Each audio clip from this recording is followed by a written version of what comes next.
Alors, avant de vous parler de créativité territoriale, juste quelques mots pour vous dire comment on est arrivé à cette notion. Donc, tout à l'heure, je vous disais que notre plateforme est née en 2013, portée par le pôle développement durable et territoire méditerranéen.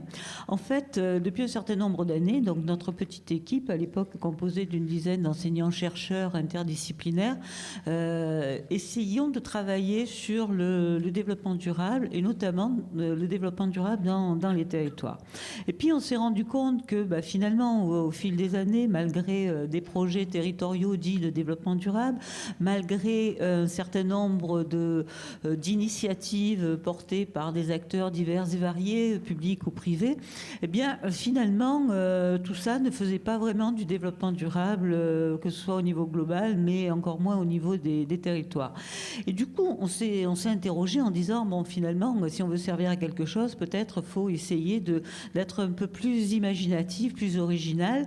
Et progressivement, ça nous a amené à cette notion de créativité. En partant des travaux des scientifiques, notamment des travaux de psychologues et des neurosciences, qui avaient travaillé beaucoup sur cette question de la créativité, alors pas encore territoriale, donc c'était la créativité au sens large. Un certain Rogers, en 1954, avait écrit une théorie de la créativité, et ce monsieur était un psychologue, et avait donné à l'époque une définition de la créativité en disant que la créativité, c'est la capacité à réaliser une production qui soit à la fois nouvelle et adaptée au contexte dans lequel elle se déploie. Production au sens large, ça peut être une idée, ça peut être une action, un projet. Et cette idée de nouvelle et adaptée au contexte dans lequel elle se déploie nous paraissait quand même très intéressante. Du coup, on a approfondi ces travaux-là en disant, mais c'est peut-être ça qu'il faudrait qu'on arrive à nous-mêmes se mettre en capacité d'être créatifs dans nos manières de fonctionner, nous, enseignants-chercheurs, et puis, à partir de là, plus largement, amener donc des acteurs à être aussi créatifs. Et donc, ça a été je dirais, ces travaux et cette définition qui nous ont amenés à porter cette notion de créativité en se disant, eh bien, c'est peut-être ça qui peut contribuer au renouveau des politiques publiques, au renouveau, je dirais, des modèles existants, pour nous amener donc à inventer de nouveaux modes d'approche, de nouveaux outils, qu'ils soient juridiques, fiscaux, de nouvelles pratiques, etc. Donc cette notion de créativité, toujours en approfondissant les travaux donc des psychologues et des neurosciences, était pour eux lié à un certain nombre de facteurs, que ce soit des facteurs à la fois cognitifs qui tiennent aux capacités de l'individu, aux connaissances, au savoir, qui tiennent à des facteurs aussi émotionnels, que ce soit l'humeur, que ce soit, je dirais, une capacité à percevoir, voire à gérer ses émotions. Et puis aussi des facteurs donc plus liés au milieu, donc des facteurs, on va dire, environnementaux, liés au contexte familial, professionnel, etc. Donc, fort de ces réflexions, donc on s'est dit, mais peut-être que ça ferait sens de parler donc de créativité territoriale, au sens où il s'agirait de se dire comment est-ce qu'un territoire peut se mettre en capacité de s'inventer, de se réinventer en permanence, donc d'avoir une capacité de résilience face à un choc, mais plus largement face aux problématiques globales, que ce soit les problèmes de changement climatique, que ce soit le problème de pollution diverses et variées, que ce soit les questionnements autour du modèle, je dirais, économique, eh bien, comment un territoire peut se mettre en capacité d'inventer, de se réinventer.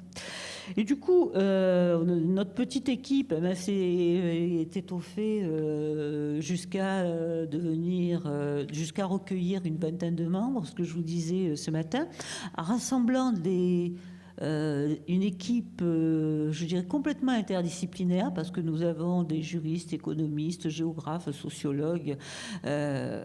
Pardon ? anthropologue. Donc l'équipe est extrêmement large et encore, on n'embrasse pas encore toutes les disciplines. Et puis en même temps, une équipe mixte, c'est-à-dire que nous avons aussi des praticiens qui sont dans cette plateforme. Donc du coup, ce mélange à la fois des genres universitaires, mais aussi ce mélange des pratiques, fait que nous avons essayé de donner corps à cette notion de créativité territoriale, qui, je le rappelle, n'existe pas. Donc on nous parle de territoire créatif, de lieux créatifs, de classes créatives, donc suivant les auteurs divers et variés, mais il n'y a pas vraiment de définition de la créativité territoriale. Donc du coup, nous sommes des chercheurs, donc on s'est dit que ça vaudrait peut-être le coup de se pencher sur ce concept de créativité territoriale. Et je vous rappelle que la notion de concept, eh bien, exige de définir des dimensions, mais aussi des composantes et des indicateurs. Et c'est ce à quoi nous sommes en train de nous employer depuis maintenant trois années. Donc je laisse à ma collègue Arina le soin de continuer sur cette question de créativité et de marqueurs de la créativité. Alors l'ambition de cette créativité, elle est de plaider pour un mieux vivre. C'est-à-dire, c'est mettre un petit coup de pied dans la fourmilière du développement local, du développement territorial, qui a permis de développer dans les territoires des projets, qui a fait qu'il y a des financements publics se sont organisés, que les territoires se sont organisés. Et en fait, on s'aperçoit que les actions de développement local ou territorial s'essoufflent et produisent des approches un peu automatiques, alors que la créativité peut être une des modalités pour transformer tout cela et redonner des lettres de noblesse au développement territorial. Yvette a oublié de dire que dans les compétences mobilisées, il y a des architectes et des urbanistes, et c'est un élément qui influe le contenu de nos travaux. Alors, cette créativité territoriale, elle a comme base ce que je disais tout à l'heure, l'ambition du mieux vivre. C'est-à-dire, elle a une vision intégrative de l'ensemble des éléments qui composent le territoire. Et en ce sens, on est un peu en rupture par rapport à ce que vous disiez tout à l'heure, c'est-à-dire l'approche monographique est quelque chose qui à la fois nous intéresse, mais rapidement, si on est dans des logiques de créativité territoriale, elle est insuffisante parce que l'approche monographique a tendance à toujours être monolithique. Et notre approche, en toute modestie bien sûr, vise à développer une approche intégrée, c'est-à-dire qui concerne l'ensemble des dimensions de la société. Donc, comme toute logique, on est dans une logique à trois, c'est-à-dire on a une phase de jaillissement, c'est-à-dire où on va repérer ou se donner les moyens de repérer les choses. Ensuite, on a le processus lié au projet, qui est très lié au développement territorial. Et enfin, il y a l'ambition de dire qu'on est universel et donc on va intéresser tout le monde et on va faire ce travail avec tout le monde. Ce qui nous a donné l'approche de dire il faut travailler sur... Et on a renouvelé le vocabulaire, donc vous allez être témoin de ce vocabulaire. On est passé par une première phase qu'on a appelée le jaillissement, c'est-à-dire le repérage de ces pépites porteuses de développement et de transformation. Ensuite, on a regardé qui était partie prenante de cette démarche, quels étaient les outils et les méthodes à mobiliser et quels sont les moyens pour avancer. Deuxième grande étape, c'est le processus créatif du projet, avec d'une part ce qui est attendu en termes de développement et puis ce qui sera produit réellement et quelle est la boîte à outils qu'on est susceptible de mobiliser. Et enfin, le déploiement sur le territoire, c'est-à-dire c'est la marche finale, c'est le triomphe, c'est la réussite, c'est l'essaimage et on est porteur de l'innovation universelle. Donc ces trois grandes étapes s'inscrivent sur un processus qui nous a permis de renouveler les approches et bâtir des sous-composantes qui enrichissent le propos et qui nous obligent à regarder des dimensions qui, dans les processus de développement local, on regarde peu. Et donc, on a, dans ces différents marqueurs de la créativité territoriale, on a distingué les déterminants, les composantes et les sous-composantes qui enrichissent le débat. Sur la phase de jaillissement, l'enjeu n'est pas de dire j'ai la bonne idée, ce qui, par définition, est probablement vrai, mais c'est surtout de regarder comment ce jaillissement se développe et qui est susceptible de le porter. C'est-à-dire tous les matins quand on se réveille, on a toujours une bonne idée, mais c'est pas pour cela qu'elle va aboutir, puisque dès midi, on s'aperçoit qu'elle est pas si bonne que ça, et le soir, on l'a déjà oublié. L'enjeu, par contre, du jaillissement du territoire, c'est être en capacité de regarder ce territoire et de changer le regard qu'on a sur ce territoire. Et donc, cette capacité de construire ce projet, elle n'est pas donnée immédiatement parce qu'elle oblige à changer le positionnement qu'on a sur ce territoire. C'est-à-dire que, je voudrais vous donner un exemple d'un petit village dans le Var où les habitants vivaient tranquillement, la qualité du vin était de plus en plus médiocre, le vieillissement était de plus en plus accentué, et ce village, un jour, s'est réveillé en disant il faut qu'on bouge. Mais ils ont commencé à bouger à partir du moment où ils se sont intéressés à la question du développement durable et ils se sont posé la question comment le décliner sur notre territoire. Et donc ces gens-là qui depuis toujours étaient sur leur territoire ont fait évoluer leur positionnement en intégrant dans leur réflexion la question du développement durable, c'est-à-dire la question du bio, parce que c'est un village rural et agricole. Et la question du bio les a obligés à dire notre mode de production n'est peut-être pas correct, il faut peut-être être en anticipation. Et ils ont, en s'appuyant sur des retraités natifs de ce village, mais qui avaient fait carrière à l'étranger, ils ont réinterrogé l'ensemble des dimensions de la vie villageoise en posant la question du développement durable comme un mieux-être.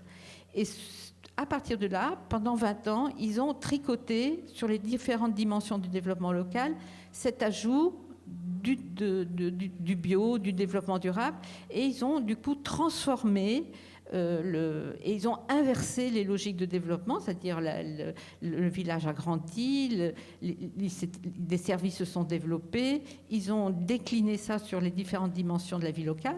Et aujourd'hui, il y a une sorte de mot qui est de dire un privilège d'habiter ce village, qui fait qu'il y a une attractivité nouvelle. Et là, on voit bien que ce positionnement du jaillissement porté par quelques individus construit une autre approche du développement territorial et qui invite à conduire ce qu'on va appeler les logiques de changement, mais surtout les logiques de rupture qui font que la question du jaillissement prend tout son sens, puisque c'est un mot fort, le jaillissement, ça bouge, quoi, et qui fait que ils ont réussi à inverser. Et la question du jaillissement, cette première phase, il faut la construire non pas avec les mêmes personnes qui ont l'habitude de travailler, mais bien en choisissant des personnes ou des sujets qui n'ont rien à voir avec ce qu'on pratique au quotidien et qui nous obligent à sortir de notre petite case. Et voilà. Et on va avoir cette approche-là à la fois sur des logiques territoriales, mais également sur les politiques publiques. C'est-à-dire aujourd'hui, lorsqu'on regarde comment fonctionnent les politiques publiques, elles sont engagées sur des programmes extrêmement ficelés où les procédures prennent les pas sur la finalité du projet ou des choses qu'on doit financer. Et on ne finance l'expérimental qu'avec des résiduels de financement. Et donc, on émiette le financement local et on ne se donne pas les moyens de créer les ruptures nécessaires pour entrer dans des logiques de créativité. Et le travail à faire en termes de méthode, aussi bien au niveau territorial que des politiques publiques, c'est construire les conditions de rupture pour inviter, j'allais dire obliger, ce qui me ferait plaisir, mais inviter le politique à changer ses modes d'action, c'est-à-dire interroger, par exemple, si on prend le conseil régional, sa compétence lycée, en interrogeant ce qu'il finance de manière automatique et interroger les localisations, interroger les modes de construction, interroger les logiques foncières qui sous-tendent la création de ces lycées, etc. Et on verrait à ce moment-là à quel point ces politiques, telles qu'elles sont engagées, sont périmées et nécessitent des approches renouvelées. Et donc, cette phase de jaillissement est une invitation à transformer les pratiques de diagnostic qui, aujourd'hui, lorsqu'on les observe, racontent tous la même chose, c'est-à-dire le dysfonctionnement, la misère du monde, la tristesse du monde, alors que l'enjeu, bien sûr, est de construire le mieux-être, c'est-à-dire c'est regarder les choses autrement pour produire autrement. Une fois qu'on a été en capacité de franchir cette phase de jaillissement, à ce moment-là, on rentre dans un processus créatif du projet, c'est-à-dire on rentre dans une phase d'élaboration où, à nouveau, les exigences vont être de produire, j'ai encore un peu de temps, de produire du sens et d'interroger et de construire autrement les choses. Et donc là, on rentre dans un truc qui est admiré quand même, dans une capacité d'interroger les différents marqueurs, mais on se donne les moyens de vérifier qu'on est bien dans un processus créatif, puisque les 3 points qui sont soulignés, c'est-à-dire le jaillissement, le processus créatif et le déploiement, vont être balayés et analysés et interrogés de manière à pouvoir être vraiment dans un processus créatif. C'est-à-dire, ce n'est pas donné à tout le monde, mais c'est pour tout le monde. Et ce qui nous amène à dire que pour construire ça, c'est pas farfelu, hein, c'est vraiment une volonté d'avoir une méthode qui nous donne les moyens d'aboutir à cette créativité, c'est de vérifier les différents éléments. Et là, on a besoin de 2 outils nécessaires, la méthode de projet et l'évaluation. Et ces 2 outils sont les éléments qui permettent de franchir les étapes les unes par rapport aux autres et qui s'inscrivent dans une logique qu'on a appelée, en toute modestie, de spirale. Alors, cette spirale, elle est constitutive de la logique de développement territorial, c'est-à-dire, avant de franchir une autre étape, on se donne les moyens de vérification qu'on a bien répondu aux différents points qui nous paraissaient nécessaires pour finaliser la démarche de créativité. Donc, le développement territorial n'est pas une approche linéaire, mais elle est une approche complexe, contradictoire. Et les points de rencontre avec les petites croix sont les éléments où on pose, par rapport au schéma précédent, des analyses systématiques pour bien préciser les étapes à franchir pour arriver à l'étape N+1, N+3, etc.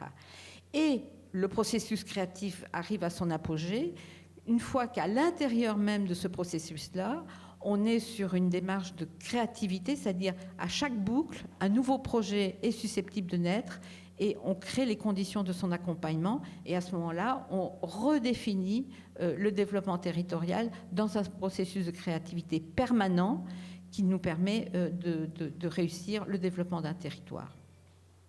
Alors, je vois certains qui frontent les sourcils, mais l'ambition est d'avoir une rigueur méthodologique pour ne pas être attaqué comme des farfelus du développement territorial, mais bien dans une logique de développement qui prend en compte les conditions de transformation du territoire qui nous paraît nécessaire aujourd'hui à promouvoir. Vous avez affiché un morceau de notre grille qu'on a appelée d'évaluation, qui est à la fois une grille d'évaluation, mais aussi un guide pour l'action publique.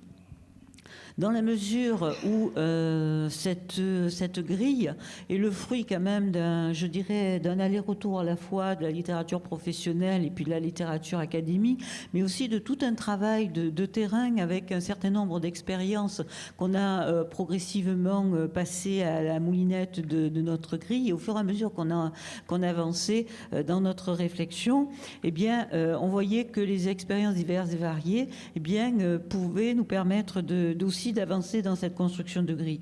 Donc là, vous avez une bribe de grille, c'est-à-dire une dédimension, qui est la dimension déploiement, généralisation au territoire. Donc avec ces différentes composantes d'essaimage et d'effets d'entraînement ou de spirale, qu'on a donc décliné par un certain nombre de marqueurs. Donc qu'on a appelé les marqueurs de la créativité. Pour l'essaimage, par exemple, c'est la notion de transférabilité du projet, c'est-à-dire qu'il faut qu'un projet, pour passer, je dirais, de l'initiative individuelle, de l'initiative complètement isolée au territoire, eh bien, il faut que cette expérience elle soit transférable au sens où elle peut être reproductible, au sens où elle est relativement exemplaire. Tu évoquais la notion non pas la notion, mais l'expérience de la ville de Correns, où là, on voit bien que progressivement, eh bien, des viticulteurs qui ont voulu se prendre en charge ont commencé à expérimenter du bio, et puis au fil des décennies, on s'est rendu compte que c'était tout le territoire qui pouvait être en agriculture bio.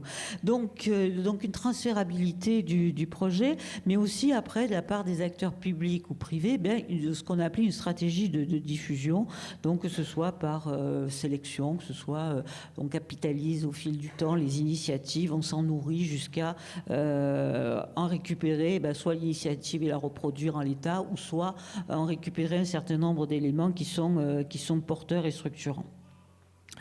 Et puis parmi donc les autres marqueurs, donc les questions d'innovation, qu'elles soient procédurales, qu'elles soient organisationnelles, et puis les effets d'entraînement ou de spirale qui sont déterminants. Et Marina a présenté donc cette spirale. Là, on voit bien qu'il faut que le mouvement il s'enfle, c'est-à-dire qu'on passe de l'action jusqu'au territoire. Donc il y a un pouvoir de transformation sur l'ensemble du territoire, au niveau des acteurs, au niveau des différents projets, jusqu'à ce que d'un bouillonnement dans certaines parties du territoire, eh bien finalement entraîne véritablement un changement sur l'ensemble de ce territoire. Donc ça veut dire des évolutions à la fois dans les comportements d'acteurs, mais aussi dans toute, je dirais, la dynamique du territoire. Et donc, à la fois en termes, on va dire, de création d'emplois, d'activités, mais aussi donc d'attractivité sur des populations, sur de nouvelles activités. Et nous prenons l'attractivité comme une résultante de la créativité. Et puis jusqu'au la transformation des politiques publiques, parce que c'est ça qui nous paraît vraiment important. Donc vraiment cette contribution au renouveau de l'action publique, et donc de permettre aussi une adaptabilité au changement, ce que je disais tout à l'heure, cette capacité à s'inventer, à se réinventer. Donc aujourd'hui, notre grille d'évaluation, ce sont ces dimensions, enfin c'est plus un certain nombre de composantes, et il nous manque aujourd'hui la mesure de ce concept de créativité. J'avoue que là, c'est encore un grand pas qui nous reste à faire pour l'année qui vient. Donc, on n'a pas été encore capable de trouver des indicateurs. Mais si on veut vraiment dérouler tout le concept de créativité territoriale, il faudra qu'à un moment donné, on essaie d'avancer sur ces indicateurs si on veut vraiment faire un outil d'évaluation de l'action publique. Alors, pas forcément des indicateurs quantitatifs, ça peut être aussi des éléments qualitatifs, mais il faut aller vers ça si véritablement on veut en faire un outil complètement opérationnel qui puisse nourrir l'action publique. Alors, tout au long de la journée, donc, il y a 2 étudiants qui vont travailler sur cette grille d'évaluation au travers des expériences. Donc, ils vont essayer de lire les différentes expériences qui vont vous être présentées toute la journée. Et on verra en fin de journée, finalement, qu'est-ce qu'on peut tirer de cette grille. Déjà, comment elle a permis de lire les expériences, et finalement, en quoi ce qui s'est dit tout au long de la journée permet d'enrichir ou au contraire de freiner, limiter, supprimer peut-être certains points de notre grille d'évaluation.